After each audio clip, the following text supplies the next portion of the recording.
Powered by Riverside FM. Hey everyone, welcome to a new episode of the Red Devils Corner Kick podcast discussing all things Manchester United Football Club. I hope everyone had a good weekend and is also having a good start to the week. I know I'm a day or two from the derby, but I will be discussing that. I will be discussing other things as well. I will talk about Liam Delap and Cunha. Obviously, they're in the news. I will recap the derby. I also talk about my three players of the match, which I did yesterday on my Twitter feed at RD Corners Kick Podcast on Twitter. I will talk about, obviously, the pundits who have been lovely criticizing the game and also our club. Neville, Scholes, Keane.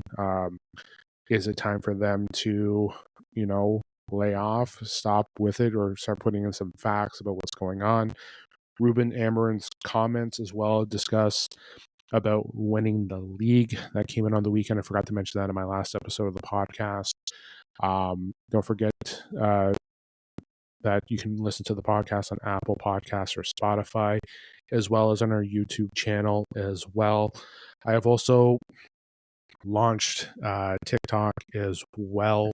I will be posting some posts there as well.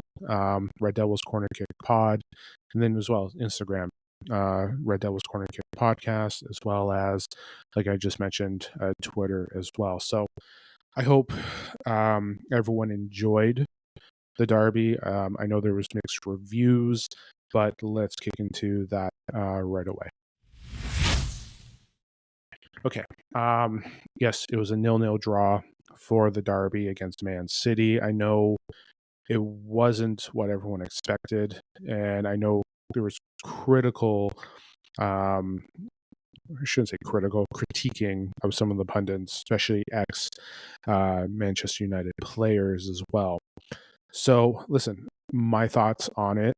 Listen, I was happy with the way the attack went. I was happy with how well they were playing on D. Listen, they had their opportunity, Man United, to win the matchup. They did. Listen, things, we're seeing progress with this club. Let's not hide the fact that from day one when Ruben took over to now, that there hasn't been progress. And we saw some good things since Nottingham Forest, which was an improvement from the last time when we played Forest. And today we saw this, Sunday we saw the same thing. We saw the progress, we saw the attack, we saw the transitions, we saw good things happening. And the lineup, Ruben, I think, did it correctly. I know I went with Mount and Eriksson as my 2 10s, but having Garnacho and Bruno there, Casemiro, who as of late has been, I'm going to say, great for the club. A reliable piece. You see him almost back to, I wouldn't say exactly back to what he was that first season with us, but he has been an important piece for Ruben as of late. Garnacho was more controlled with the ball compared to Nottingham Forest, and I know that Nottingham Forest episode or recap, I did talk about, is it time to move on, or like Garnacho not controlling it, taking those hero shots. You saw him more composed in this game, which is a good thing. He still has so much more development to do. He has to be more aware of what moves to make. But he had his opportunities in City to get us up. Listen, we had our opportunities to take advantage and try and get the win. We got the draw, which in itself, I'm not going to say is a win, but is a positive because we prevented points from City. And like I mentioned last episode, like City needed this win more than what we needed it. In a sense, like, again, a win is a win. We want wins to help us move up the table, but there was more pressure on City and more fear, I think, from City to lose the match than there was to try and go and take advantage and try to win. And Man United took advantage, I think, of that. It's just unfortunately we couldn't score. And that's what I see there. And listen, I know a lot of people are going to be like, well, we have Leon on there. Yes. Again, Leon is, if I were to compare the matchup from Sunday to Thursday's matchup, yes, Leon is more important than what we need, or more important than the Premier League matches that we have coming forward because we want to get back to Champions League. And again, everyone knows, and I shouldn't have to repeat it. This has not been a great season. Um, listen, we had our opportunities, we had our chances to win it, and you know what? I'm okay with the draw because we took something away from City, and this season, if you go back to the FA Cup, we've played City 4 times. We've walked away with 2 wins, 1 loss in the Community Shield, and a draw. Can you not say that that's kind of been a successful last 4 games with against City? Like, can we not take that away? Are we missing that out? And not only that, the Community Shield went to penalties. So, in essence, in regular time, we have not lost to City. The only reason why we have a loss is because it was in shootout. So, 2 were with Ten Hag, 2 were with Ruben Amorim, and overall, we have been successful against them. People can say, well, City are in a top spot right now. So, in what, Man United or not? Like, listen, overall, I know some people were not happy with it. I know those lovely pundits, ex-Man United players as pundits, were definitely critiquing it about the fight, how there wasn't any fight, how they're happy settling with a draw, that both sides were happy with settling with a draw. It wasn't much like a regular Manchester derby. Listen, I was going to do a segment on just talking about those. And listen, we know it's Keane, we know it's Scholesy, we know it's Gary Neville, and Gary Neville always has an opinion. I know he's usually there, but let's just say it. As much as I respect all those players, listen, we grew up. If you're a United fan, you went through one of the best eras in the history of the club. Yes, it's there. And we are fortunate enough that those 3 were a part of it. We know what they contributed, what they meant, what they have done. But at the same time, too, this is not the same, it's not the same Manchester United. The history of what they did and what they created, you can't expect it to continue on. I know you want fight, you want passion, and you want there, but honestly, when you're looking at the game itself, you can say there was a lack of fight, but there was also I wouldn't say there wasn't a lack of fight. I would say there was a lack of a team trying to take control. Now again, Man United going into this matchup, you saw them try and take advantage and try and score. I felt like there was more opportunities of United winning that matchup than I did of City. City, on the other hand, had a fear going into that losing. Let's not go there. So I know you want this like the good old-fashioned derbies that we've seen in the past, fights, screaming at each other in the tunnels, Listen, it's not like it was in the 90s and early 2000s. You can't just go on. And guess what? On the field, if they're doing it, if they're going at each other, screaming it, or whatever, yes, you're going to see that. The one thing I loved for the players that came on for United and making those moves and showing the fight, Joshua Zirkzee, every time he got the ball, every time he fought for it to get back for us on our side, you saw him getting himself involved with the crowd, get everything pumped up. You saw the crowd moving. You saw him showing motivation, which is a great thing. But listen, it all depends on what you think of a fight is. And to think that these players were happy with a draw, probably not. Am I happy with a draw? I'm not. I wanted to win. I'm always gonna go for the win. But realistically, they took away 2 points from City. We got us a clean sheet. We had opportunities to score, which again, we've been having troubles trying to score this season. But we saw things improve, and we saw this team play well. Listen, it's. I'm okay with the result. I was okay with the game. I was okay with taking this as a draw. And don't be like, oh, this is what we're going to settle with now. Man United or fans are just okay with draws. Anytime we don't lose is a win. Think about that in perspective. We did not lose. Yes, City did not lose either. But we as a club took away points from them. We gained a point. We took away something from City. It would have been better if we took the 3 points. But at the same time, too, we prevented City from winning, We prevented us from playing badly. We played great defensively. And those that are critiquing it, saying it was a boring derby, it wasn't. There was excitement there. You saw it. I love the players' interactions. You saw, again, Xerxes, like I said, waving his hands to the fans, getting them pumped up, and you saw the fans cheering back with them. To say that there wasn't fight, I think is a misunderstatement, is an understatement, because you saw players there. You saw them take the chances. They may not be fighting the way you have been fighting. And again, the pundits are always going to say, well, in my opinion, yes, it is your opinion. But at the same time, too, in my opinion, I saw the club there. They're not going to do it the way you guys have done it before in the past. But I did see fight there. I did see interaction from the players. I did see that. And that's what I liked. They had determination to win. If you talk to Bruno, they're definitely upset about they would have wanted the win.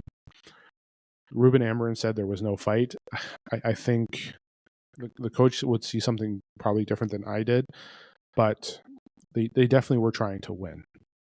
They definitely tried to take the advantage of trying to get the win. You can say about the penalties, whatever. I'll leave it there. We can't just rely on a penalty to be that sole victory. We had opportunities to take the shots, the transitions. Listen, like Henderson had some saves. Let's not pretend that he didn't. Like, let's look at it here. Because I was looking at clean sheets. By the way, Onana is now tied for third in the Premier League with clean sheets.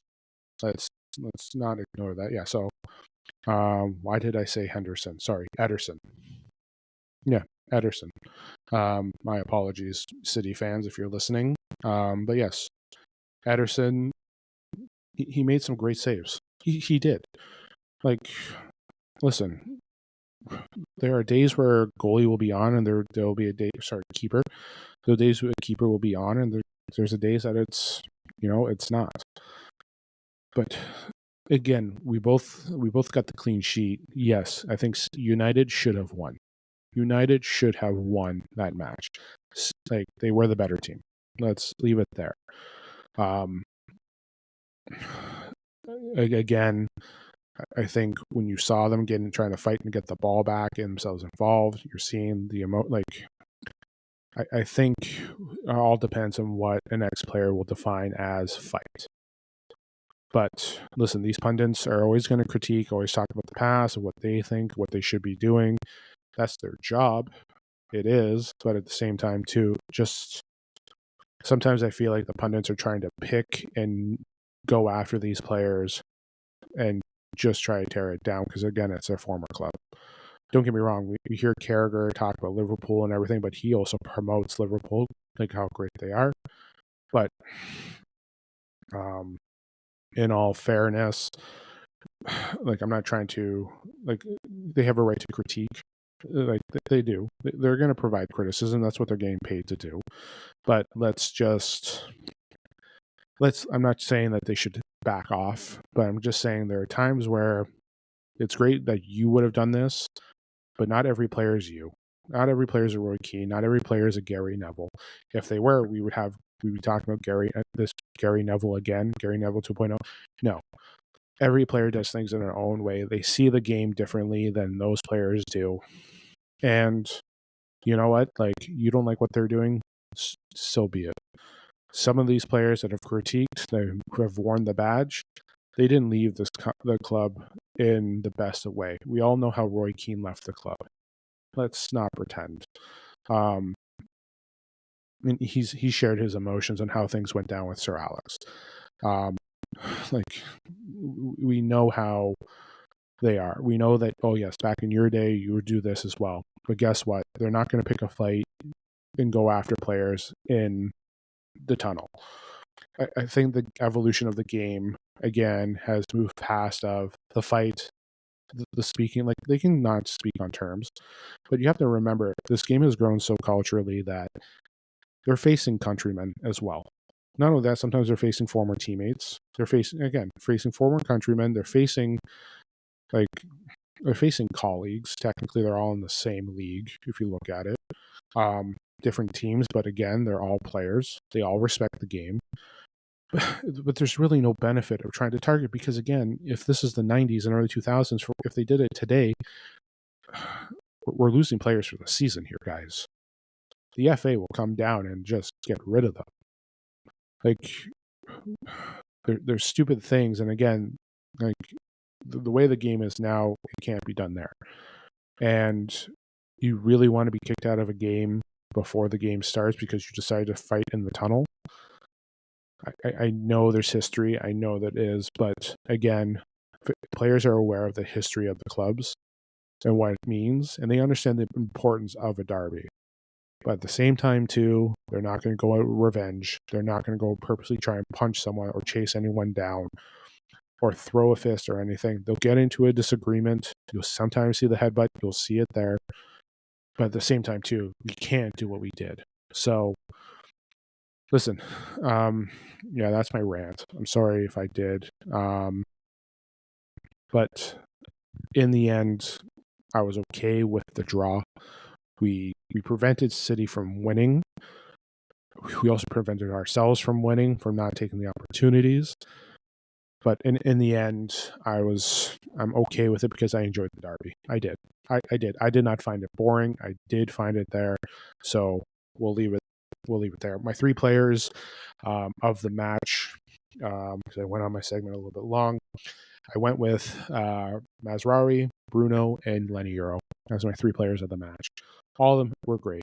They were. Lenny Euro has been incredible. Happy to have him back. Happy to have him starting.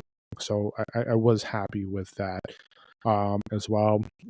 You can give some honorable mentions to Garnacho, who was a huge improvement from the Nottingham Forest game. Onana with a clean sheet.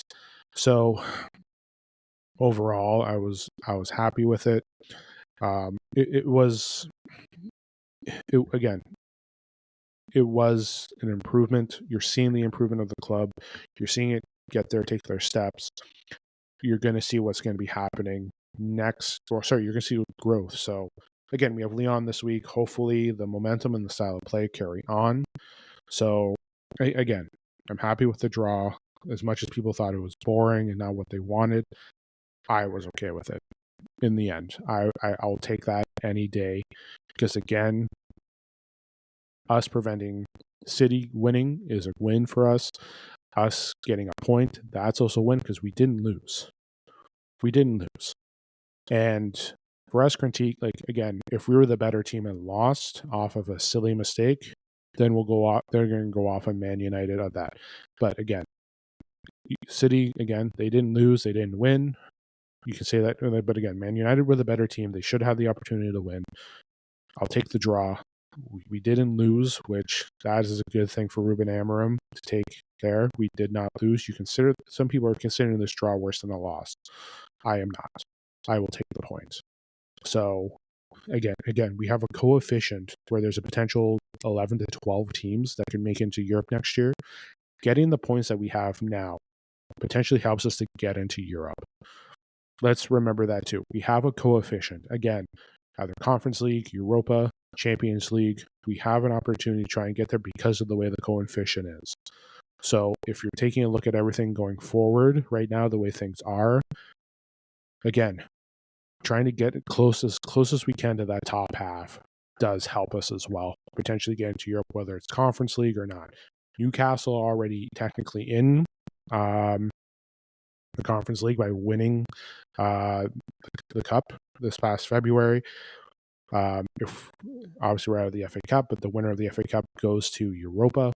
Your position, depending on where you finish in the league this year, you may go to Europa as well as going to the Cup as well. We have potential for additional spots in Champions League. Plus, if we have a team winning the Champions League, an English team is the repeat winner there, as well as for Europa, if we win in Europa, we have that position as well. So we have potential for, I believe, I could be wrong, but I know at least 5 English teams could potentially in the Champions League next year, maybe 6, hypothetically, if we look at it there.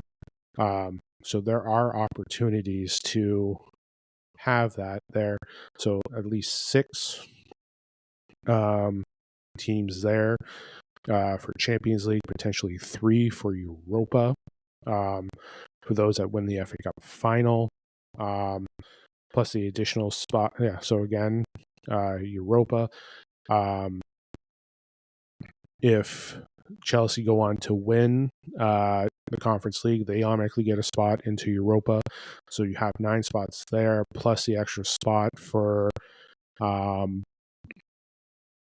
the Conference League, and I believe the extra spot for Europa League as well, and also Newcastle. So you have the opportunity to get into Europe if everything works out for the coefficient. But listen, a point is a point. I will take it. Just to clear up my match 3, I know I really just went away from it. Maz and Euro were our best defenders in that matchup, and I was happy with it. They're both brilliant. Bruno, again, in transition, getting things going, making the right passes. I do feel bad for, again, the story of just our team not finishing is the problem. So those passes that Bruno made to Dorgu, to Garnacho, just the shots that went wide, just the shots that couldn't get there, it definitely sucks. Again, I was happy with Garnacho's improvement. You can say that you can take put Garnacho in where I put Euro in as my top 3. But again, some of the shots he still was arrogant with. He still needs to make those extra moves. His breakaway, he shouldn't have. The first breakaway that he had, he should have not tried to cut inside. He should have just went cut back to the outside. He's got to work on that left-footed shot. He's got to work on his touches a little bit more. But again, massive improvement for Garnacho. But yeah, those are my 3. Again, honorable mentions Onana and Garnacho as the next pieces as well. But overall, I was quite happy. Again, with the draw, with those players. Again, it was United's opportunity to win. It's just we couldn't finish it off the way we should be. And that's been the problem all year. Let's not talk about it. It was a problem with Ten Hag before he got let go. It's a problem now. So right now we have an issue, and that's something to address in the summer. And that's where I'm going to be going to my next segment on, again, I know every podcast is going to be a summer transfer, but there's 2 players that have been talks in regards to links with Manchester United. Okay. So Liam Delap, Cunha, have been the links to Manchester United. It definitely came out on the weekend that Man United are looking at signing Delap, and looks like the asking price is currently 40 million. Obviously, Ipswich has come out and said they're not going to just willingly let go of him. They'll take opportunities. Cunha has basically come out saying that he is wanting to play for Man United. Doesn't care that there is no Champions League. He's willing to play. I think Cunha is a great piece for United. Having him say what he just said right now does help a little bit. I think the release cost is about 63 million to get him. So United need to make some money this summer to get him. Obviously, there's rumors of PSG going in for Rashford. I saw a rumor today on Instagram, 75 million package for Antony to Real Betis. I don't think that 75 is real. If that was, then please cash in right away, Sir Jim, as well. But listen, Liam Delap at 40 million, having Cunha at 60, 100 million on 2 players. Listen, if we can raise the money to get them gone, then take it. Raise the money to get players gone, to get those 2 players in. Please find a way. I know Gyökeres was key for Amarim, but Gyökeres has restrictions on where he wants to go, what he wants to do next summer. He wants European football. And there's rumors, and I've read articles, and this is from fan channels that I listen to and other stuff as well. Reports from the Portuguese league that Ruben always wanted Delap. He wanted him at Sporting. But listen, Delap has had a successful season. Listen, Ipswich has not been great. They're going to get relegated again. And I know it sucks, but it is. And Delap for his first season has been great. Let's not take it away here. Liam Delap has had 12 goals this season. and Cunha with 13.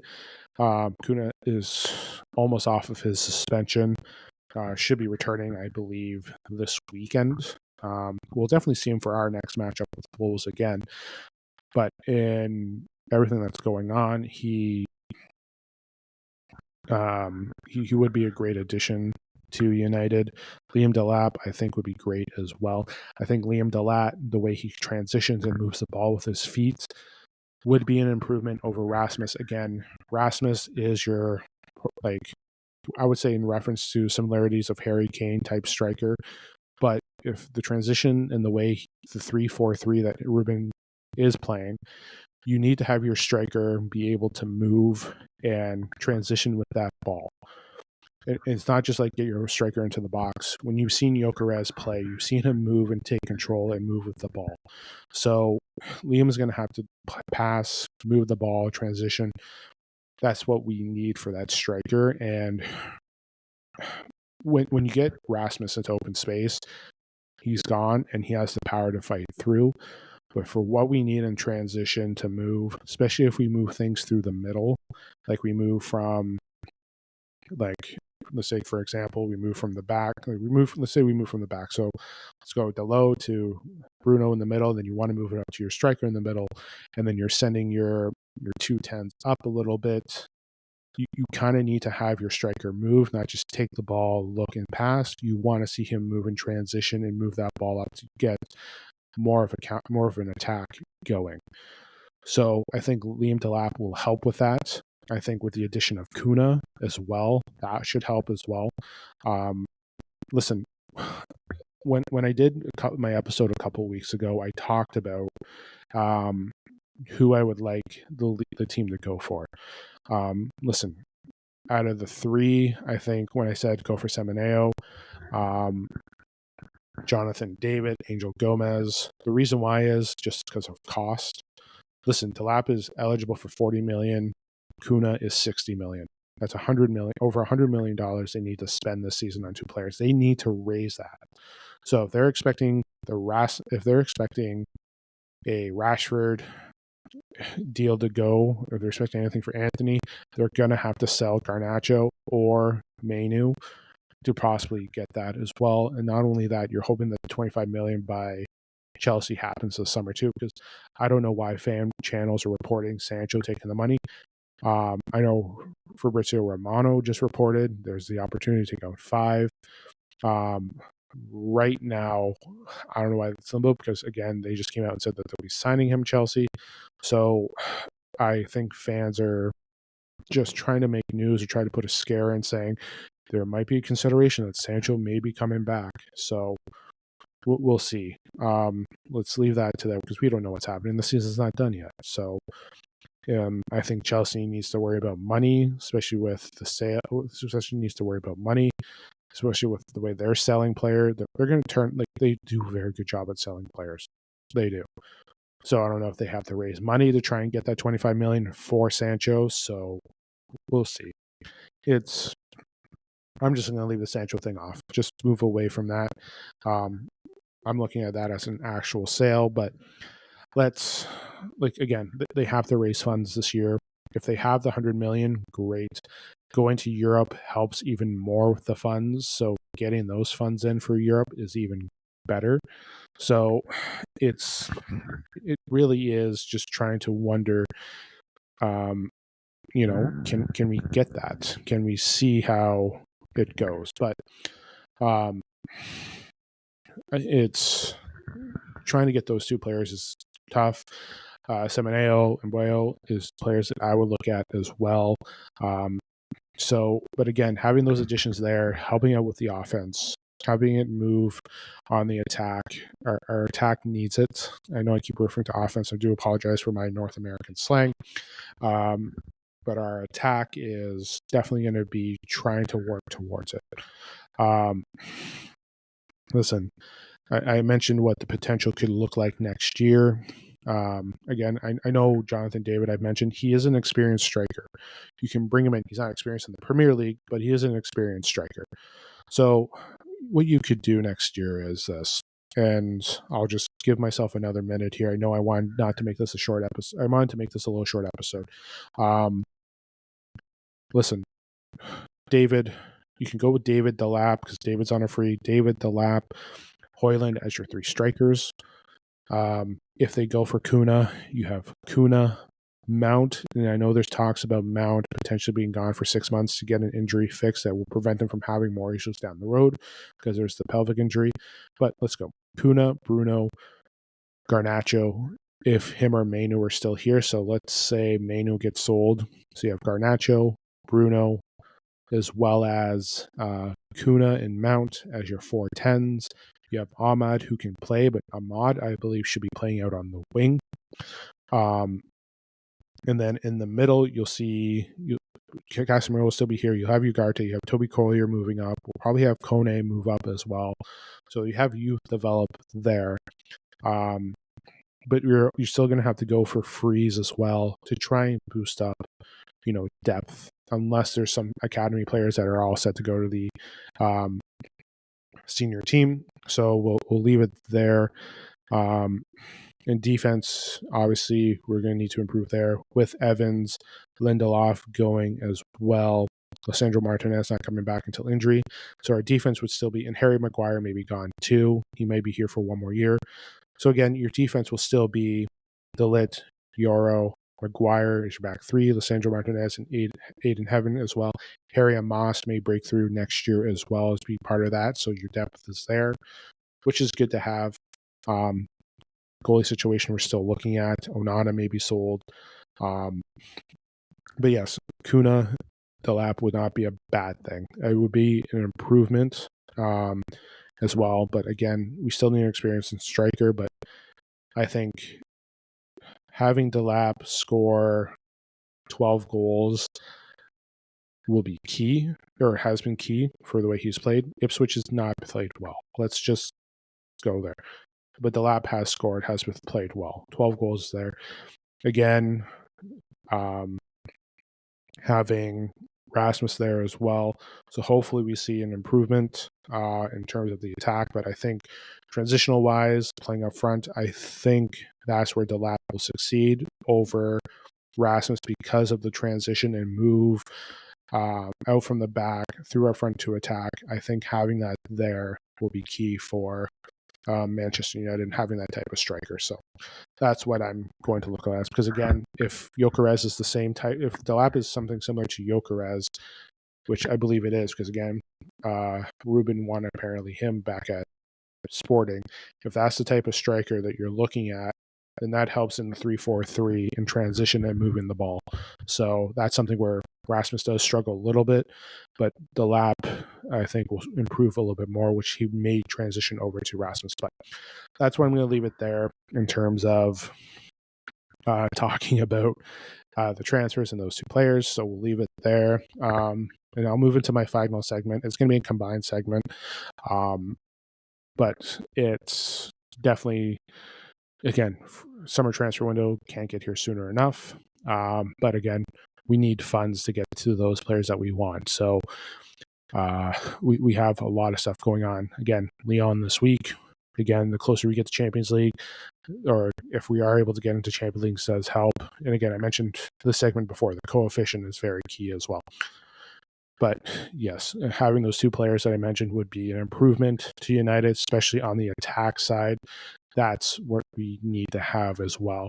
And if Bruno is going to be staying where he is, more in the pivot, then Cunha is more valuable now, and Delap now, especially on the attack and transition too. So that is something we need to look at as well at Manchester United.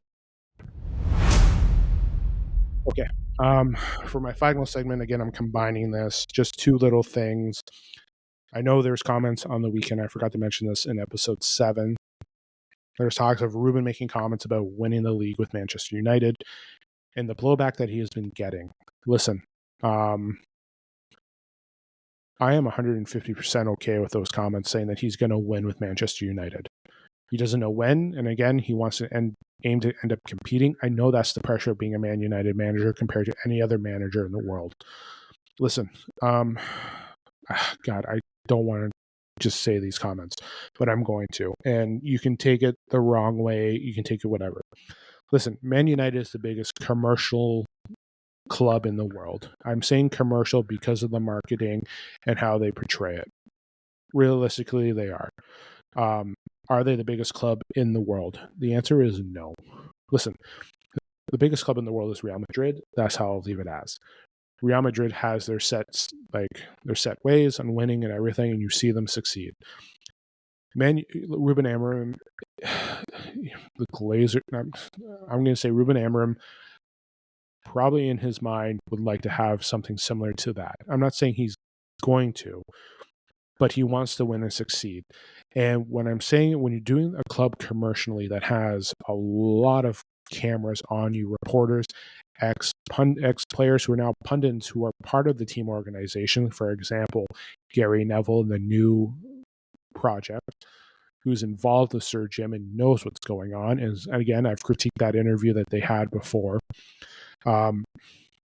Listen, Ruben, I stand by Ruben, and yes, I believe that we could win the league with him. I also believe that we could win the league with Ten Hag. Ten Hag was more open about not winning the league with these players, and Ruben has been too. But Ruben believes that he can win with this club, and I believe that he can too. But again, it's not going to be with these players. It's not going to be with most of these players. I believe some players are going to be here when he does hoist that trophy. And he wants to compete next year. I know there's pundits and stuff on Sunday they're saying that I can see them in the top 4 next year. Excuse me. I do apologize for that. And listen, Ruben, I stand by what Ruben's comments are. I believe him saying that is nothing wrong with saying it. Their goal is 2028 to win the Premier League because it's the 150th birthday of Man United. But yes, I stand by his comments saying, I want to win. I do. I believe in those comments that he says. I want to lift a trophy, and I believe that I am going to win with Man United. And I'm okay with that. There's nothing wrong with that comment. There really isn't. And for fans to say, oh, he's dreaming, is, you know what? I believe it. I do. I think there's nothing wrong with those comments. I have nothing wrong with the way he critiques and the way he speaks. Sometimes you wonder if it's Sir Jim and their group saying, hey, you have to say this. But I really do believe that he believes that they can win. And I believe that eventually we can win with this manager. Listen, like I said, commercially wise, Manchester United are the biggest club in the world. Commercially. I'm saying it. I don't care if someone's going to hate me on it. But they are the biggest commercially. Historically wise, Real Madrid is the greatest club in the world. They are. Don't try to say, oh no, that's not true. Commercially, Man United is the biggest club. Talent wise and everything else, it is Real Madrid. And Liverpool is coming close to tying Man United in league titles. They have 6 Champions Leagues to our 3, and yes, you can throw in the treble all you want. But right now, commercially, we're the biggest. But right now, historically, winning and everything throughout the history of English football, right now, Man United are second with the history. And I'm sorry. I'll give it to Liverpool for, they're dominating, and yes, they've gone through their down years. And they changed their system. They got rid of owners. And again, they're going to come away with another Premier League. They won a Champions League only a couple of years ago. So let's not throw away what they have done in the last couple of years. They've been there. They have. They're still a good club. Yes, the year that we finished 3rd, they finished 5th. That was a down year. Guess what? They had injuries. Fans remind us of that. We had injuries in 2000. We had injuries last season that affected us. Nobody cared. But let's be real. Like, even when the Liverpool fans said that they had injuries, we said the same thing. We don't care. Listen, and I'm sorry that I did, and I just got that brain fart of a lost train of thought. But realistically, the pressure that Man United managers have to face is tough. Their goal is always going to have to be the Premier League or nothing.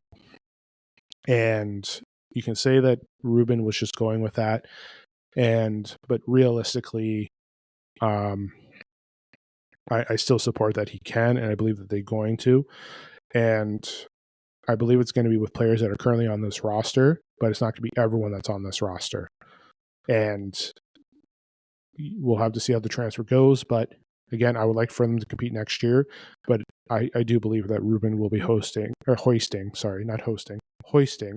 trophy in a couple years. I do. And I think he's building a system and they're going to fight. So that's what he needs to bring back. He needs to have those players passion and fight and control the game and win. But right now, for those comments there, for the backlash that he's getting, he has my support 150%. My last segment, which is combined after the game, there was another protest, a sit-in protest, which I loved. I wish there was more fans staying with it. But shout out to the 1958 for organizing again, to all the fan supporters that stayed after the game to show, to Sir Jim and to the Glazers, if you think it's about the progress of the team, it's not. It is to the way this club has been handled, to the way you've been influxing ticket prices and affecting this club for money. The fact that the Glazers have not taken ownership and putting $1 billion in debt into this club. If you cannot see that, maybe it's time for those owners to go. They don't. Again, like I said, these owners care about a commercial product. They do not care about the actual. And that's why I'm saying here, they're focused more on making this club the biggest commercial club in the world. That's what it is. And that's what my little segment beyond that was before. They're the biggest commercial club in the world. The biggest club in the world overall is Real Madrid. We can go through rankings before, but commercially, it is Man United. Let's remember that.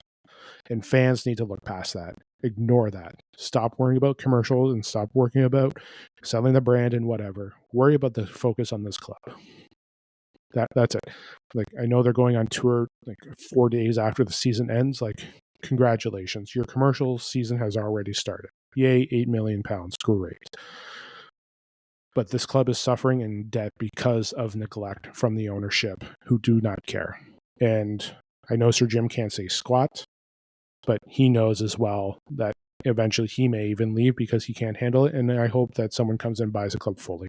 And I hope this all happens while the new stadium is being built, because then we're going to see how great the Glazers are as a failure. I do apologize for that rant. But again, going back to it, shout out to the 58.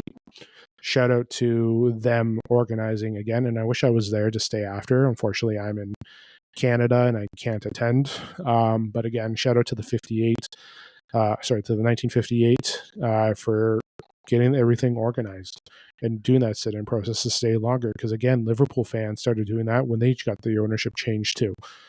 So AC Milan fans stopped going to the games, but it's going to take more than just a sit-in. I think it's going to take more next season as well. Wouldn't it be great if no fans bought tickets to the first game? I would like players to stand in too. I would like players to give their opinion as well, but I know they can't because the risk of having contracts being gone and let go. But I know when you have a captain like Bruno, you understand that he understands and he feels for those who have lost their jobs, staff, the fans. He understands everything. But again, shout out to the 1958 again. We're organizing another protest to sit in to, again, protest ticket prices, protest the debt, protest the way this club has been run and neglected. It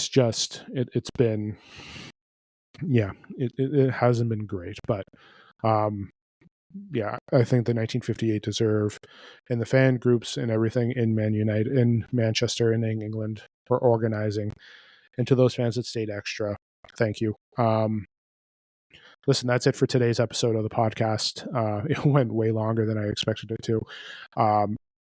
And again, I went on my rant. And if I offended anyone, that wasn't my intent. But that's just what I gave my opinion on that last little bit as well. But listen, we have Leon on Thursday. I will be doing my preview episode. Next episode will be there, aiming for Wednesday night for the release. Which technically today is Tuesday, so tomorrow. So tomorrow, new episode will be out previewing it. Listen, it's the first matchup. of Europa, the quarterfinals. It's pressure. It's game time. This is what we got to fight for. I'll also talk about what Onana said as well tomorrow too. But yes, next episode, squad predictions, as well as, you know, anything updated in between now and tomorrow's episode. But yeah, squad predictions, what I'm looking for the game on Thursday. So yes, tune into that as well. Again, Spotify, Apple Podcasts, where this will be launched, as well as YouTube channel as well. But thank you for listening. Have yourself a great Tuesday. You know, we got a big week. So yeah, but again, thank you for listening. Enjoy the rest of your Tuesday. Have yourself a great week as well. If you don't have a great week as well. Again, Leon, new episode tomorrow. I'll be saying the same things again tomorrow. Great week as well. But again, thank you for listening. Again, enjoy the rest of your day. This is the Red Devils Corner Kick podcast. Glory, glory, Man United.